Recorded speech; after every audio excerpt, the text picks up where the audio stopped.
I'm just going to talk on something for a hot second. The topic is, how did the police not only allow my trauma, but they actually participated in it? So, what I mean by that is, although I wasn't aware of it at the time, some years ago, I was in a relationship with a narcissist, and as is often the case, when she came to finish with me at the end of the relationship, it was like really brutal. It was just like, 1 minute she loves me, and then the next minute it's like she fucking hates me. And I was just dropped like you wouldn't believe. And obviously, to make it fucking super traumatizing, she just cut me off. So I didn't have any idea what I'd done, or why she suddenly started like to hate me. And it was just horrendous. If you've been there, like, it doesn't get much worse than that, in my opinion, mentally. To be ostracized, to be rejected, to have your loved one turn on you. It's a horrible, horrible experience that doesn't, maybe it doesn't even sound that bad. I don't know, but it's really bad. And the thing is with the police is, like, I was obviously trying to get in touch with my ex because in my mind it was like, I need to understand, because obviously to process something as stressful as that, you need to understand. So I was, trying to contact my ex, and then she went to the police and was like, he's harassing me, I guess. And then when they obviously came to speak to me, they were just like, leave her alone, F off, sort of thing. And it wasn't like they were nice about it. I mean, they treated me like a criminal. They had no understanding at all.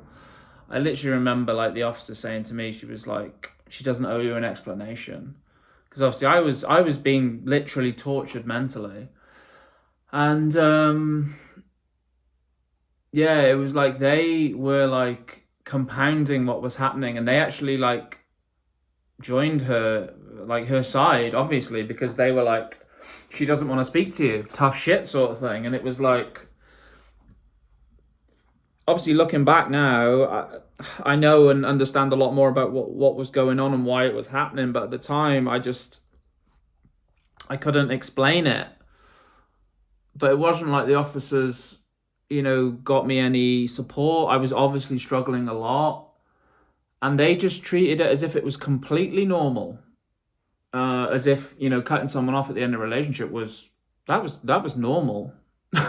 they weren't like they weren't like sympathetic in the slightest. So obviously, if you know about trauma, if you've read about it, you'll kind of learn that the what's called bystanders are, it's sort of like just as sort of